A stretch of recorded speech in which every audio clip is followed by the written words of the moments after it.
Accessing Theta Gamma 2901/30 archive. Designate Meliactin. Engaging necro-cognition cortical transcriptions. Audio revivification complete. The first signs were the chain of whistles. They called from the highest perches one could find in the primitive urban tangle surrounding. Sentries, gangers, they usually leered, but even Grigori's milky eyes could see from afar their stony facade crumble. They were scrambling away like rodents, leaping from one hab-hovel's corrugated roof to the next. A smile threatened to disturb his solemn prayer, joy welling in him as the next came.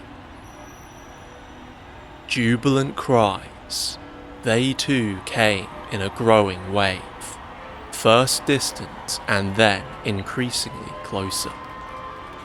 The hive section around him came to life, usually so subdued, oppressed by the ignominy of their short, brutal existence. The slum dweller's innocent wonder and reverence couldn't help but see his dour wrinkles slacken. He left the sacred patch of sunlight, one of the rare few that filtered from the stucco and steel canopy reaching miles above. Helped up by men he had raised from boys, his ancient body never stopped complaining. Its incessant crackling and painful stabs couldn't dampen his excitement. The balcony disappeared behind him. Down flights of crooked stairs through tiny shrine rooms and corridors lined with icons, Grigori was speeded. The orphanage shared both elation and furtive intrigue. Children barely off the breast escaped training, their numbers too great to be controlled by the heavy hands of their tutors. They clamoured around him, singing. "Father, what's happening?" asked one, a scarred face Grigori's lapsing memory could barely put a name to. "The angels are coming! Stupid!" answered another with a fist. "I'm the one they'll take!" Rapturous denial followed the big lad's claim. They fell about each other, almost tripping Father Grigori and his aides. "Away with you, Hellions!" As disciplinarians filtered in, beating the recalcitrants and dragging them from the entrance blister they reached. The final omen sounded. Even inside, its roar couldn't be muffled. All left his lips as praise. "Blessed Emperor." Machine thunder. It bounced from the sheer angular faces of enclosing housing combs.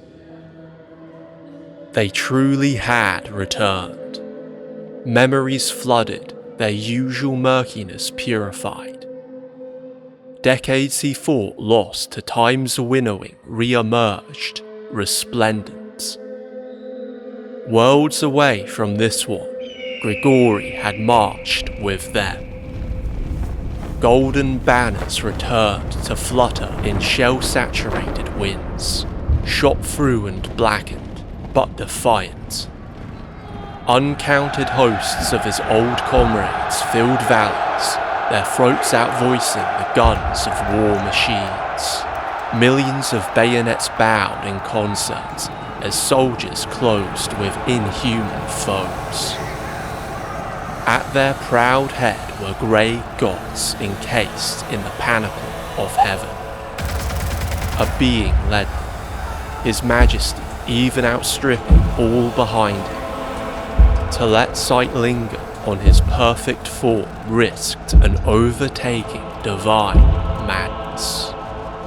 Gold, radiant gold, was all that he could deign describing. the light of a newly born sun condensed into the shape of a man. Aurelian. Father, are you well? He returned to the present. His eyes were moist and his breath ragged. More attendants had gathered around him in concern. They were holding him upright. I haven't long on this plane, my sons. It is a blessing to be visited for a last time. Onward. I don't wish to die before having seen them again. Before the priest, the humble entrance he had carved devotional annals on awaited them. A courtyard was revealed with the doors pried back, guarded by towering old mud brick walls wreathed with deadly wire. Its tiled expanse was enough to accommodate what came. Even tide needled through the ramshackle ceiling of skyrises, speckles of rosy shafts just enough to illuminate its winged outline. Grigori stumbled. Sergei, get a chair and water, and get those idiots away from the windows, yelled Kalmyk, retrieving his venerable father from the floor. Children who had escaped the tumult before watched behind barred panes. His lesser obeyed. Grigori felt old plastic slop beneath him. He wheezed, spluttering the stale, recycled water pressed to his lips. Where is the work? They must have it. Get it quickly. Quickly! Yes, Father. His oldest remaining son went back into the home. As the flying shape grew, weaving between the outcrops of fetid buildings and chimneyed stalagmites, ritual was hurriedly carried out. There wasn't enough time. The tithe was normally allotted to strict schedule. They weren't due for another 5 Terran years. Something had changed. What are they like? Yuri asked, the youngest of the orphan wardens.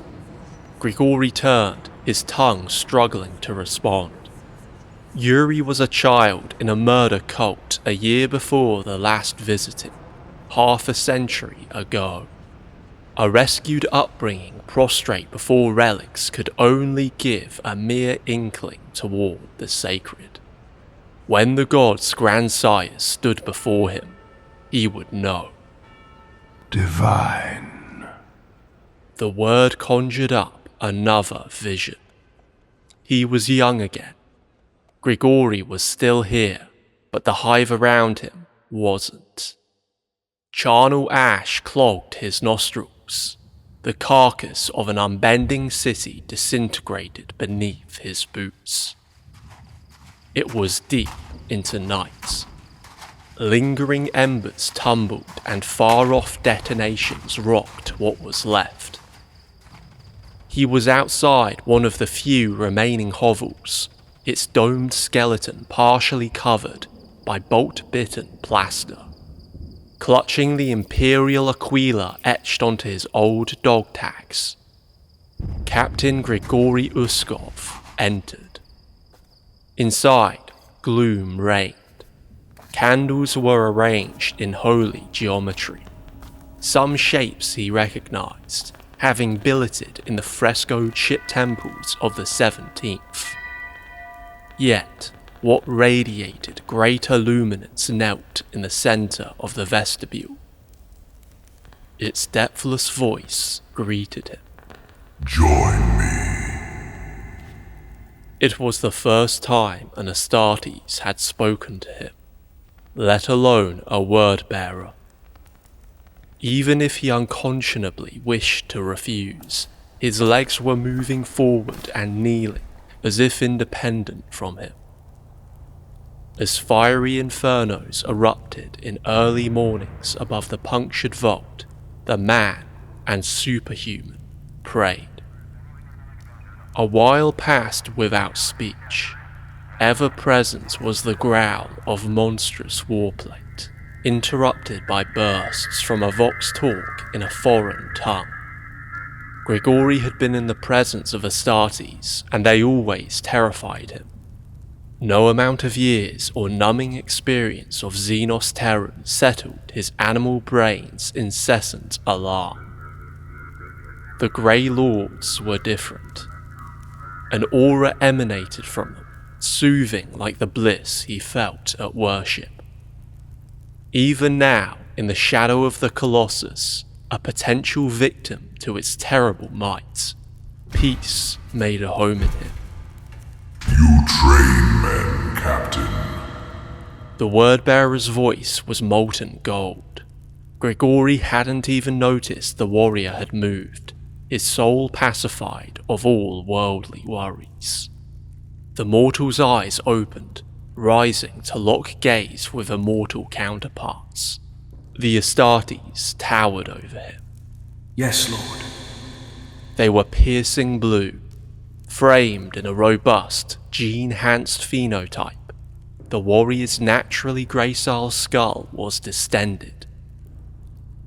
The Emperor's craft stretched pale flesh like a canvas, remade to reflect a visage resembling one he had only fully seen in idols. Have you raised them? The question was strange. He didn't know what to expect coming here. All his cult superiors had told him was that the angel had blessed him with its interest. That was it. No, Lord. My loins have sired sons, but the Crusade has never relented.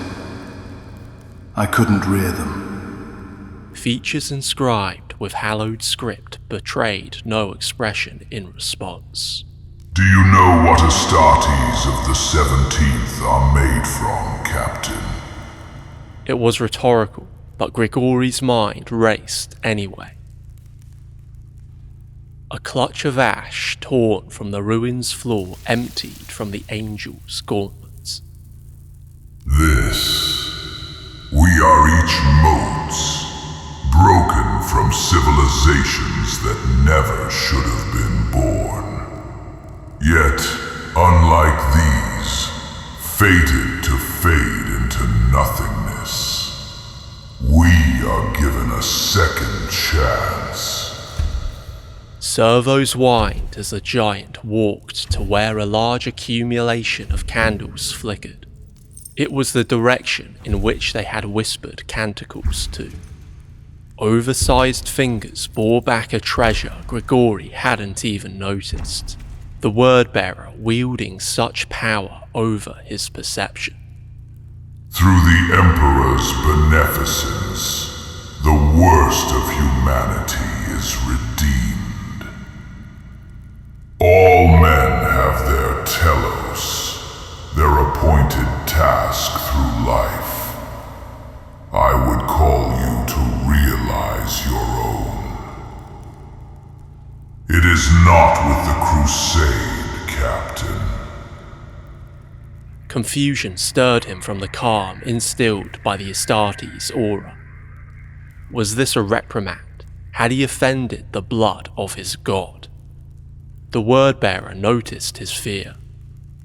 Defying the myriad grim scenarios that assailed Grigori, warm ceramite digits comforted him. They pressed into his shoulder, impossibly gentle for a living weapon. You haven't sinned, O believer. On the contrary, your fellows sing praise of you. It is why I called you here. Though followers of the Creed are valued in the Exercitus, a greater duty awaits you. The treasure was placed in his palm. It was a pendant, tiny in comparison to its giver. On its face, an immaculate rendition was captured, washed into the silver by acid. The numerals of the Legion and a Colchissian rune, its interior inlaid with constellatory patterns. Holy Lorgar's sigil. What would you have me do, Great One? The legionary received his acceptance with a smile, and the candles of the room seemed to wax brighter.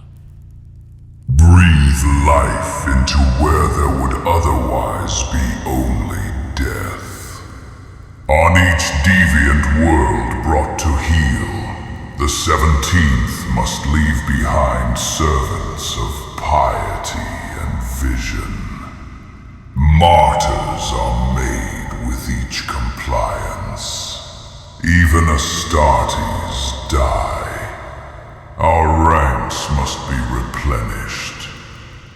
In time, new cities will be built here, inevitably spawning creatures of vice and children of forlorn parents. Gather the ashes, Grigori Uscov.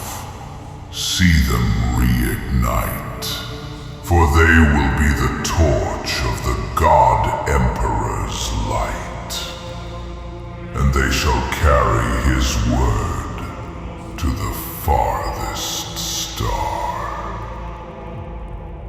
He obeyed. The domed ruin was rebuilt, and around it, colonies swelled. Long after the miniature suns of the Crusade's jets vanished from orbit, Grigori remained. No longer a lay captain, but a father robed in the vestments of his calling.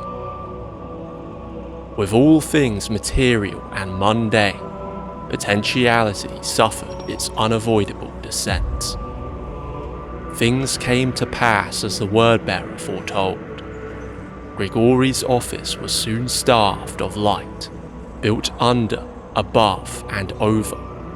A continent's worth of steel-propped shelves were raised, housing billions. The Creed's faith found little purchase in the new arrivals, men governed entirely by evil appetites. Wars goaded by chemtraders, organ abductors, and a plethora of other vile misanthropes saw his little orphanage burgeon. The Legion lords received his crop, seeds of vice cultivated toward the good, with the best to sprout into godlings. Father Grigori had conducted his ministrations longer than he could recall. Refusing augmentation, it was only with the Emperor's inspiration he remained lucid, far beyond natural expiration. For moments like these, he clung to life. The work was hurried into his skeletal arms just as jet wash and stab lights blinded them. With the scream of dying engines, the Thunderhawk alighted. Grigori's emblazoned robes billowed behind the chair. 3 gigantic silhouettes emerged from the corona of platinum beams. Angels birthed from the celestial chariot's steel womb. Mist trailed the word-bearers' clattering sabatons as they resolved. Grigori's wardens collapsed in obeisance, palms outstretched above bowed heads. They were beyond anything his failing memory could represent. Each was clad in hallowed harness, reams of attached parchment wafting as the engines calmed. Forged by Mars's diaspora, the armour thrummed with contained power. Flamers over half his size were rested in the crook of rear braces. Yet, it wasn't just their overwhelming martial power that seized the mortals' awe from their lungs. They were individual refractions from a far greater force. The sentient gold Grigori had witnessed on a battlefield an eon ago was before them. Aurelian lived in emanation through his son's presence. The foremost of the Astartes shone the brightest. Lord Kushan, Praise be to him on terror. Grigori strained to rise, forgetting his withered years in euphoria. Before Kalmyk could help, the demigod interceded, its speed beyond comprehension. He could feel his wretched body eased back down, but no hail was returned, nor benediction spoken. Kushan zar-Khur, brother of the chapter of the Radiant Scourge and captain of its 5th company, loomed above him. He was kneeling, but even then Grigori's shrunken skeleton couldn't see them level. No Astartes would abase themselves to try acquire parity with a mortal, but the 17th Legion's compassion knew no bounds. It was the word-bearer's silence that sobered his elation and dried running tears. My lord. Something was different. The angel's ceramite had shed its slate hue. He looked to the second and then the third. Their unhelmed faces belonged to boys he had known, adolescents spirited to the stars in a Tithe before. Pride was forgotten to a niggling he had never felt in the Legion's presence. It was fear. A gauntlet painted in the livery of dried blood caressed his hollow cheek. Its gesture was an apology. This is the last tithe we shall take. The aura that once soothed him failed.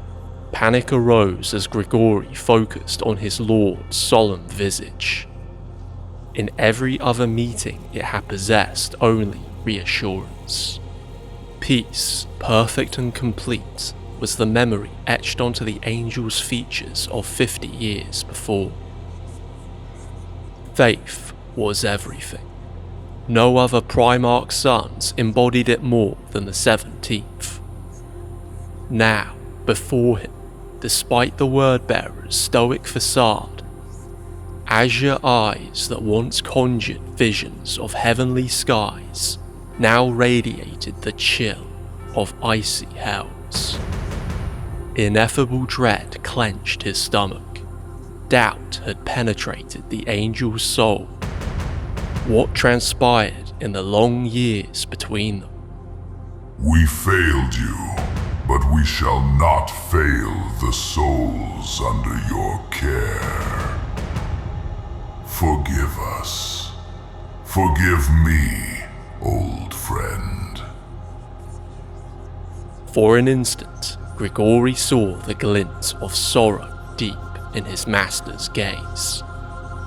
It hurt the priest, more than all the pains of decrepitude and all the scars gained fighting for the God Emperor. You have never failed. With the slightest pressure exerted from the angel's hand, Grigori's neck snapped. Gather the initiates, brothers. Kill the guardians who refuse the primordial truth, and scour every trace of the anathema. Kushan roared, and wailing chaos erupted.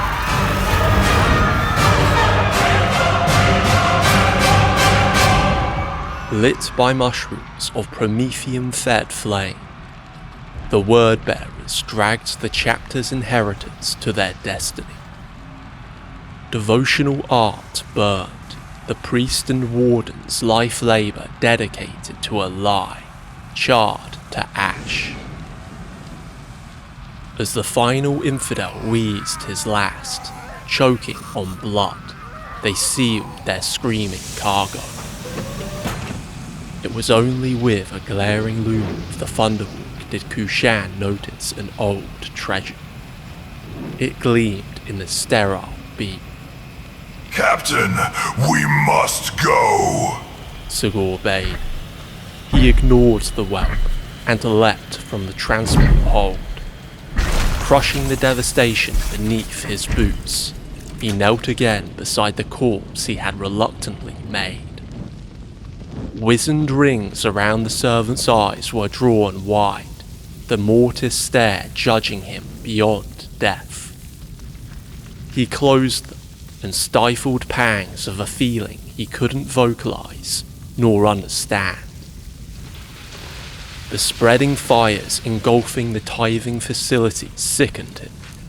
Generations of his company had come from here. Zar-Khur and Magal, the two brethren that accompanied him included. It was a task he took to without relish, an end that had to be tied. It was by his hand Grigori Uscov was brought to Legion service. No other brother should sever the thread but he.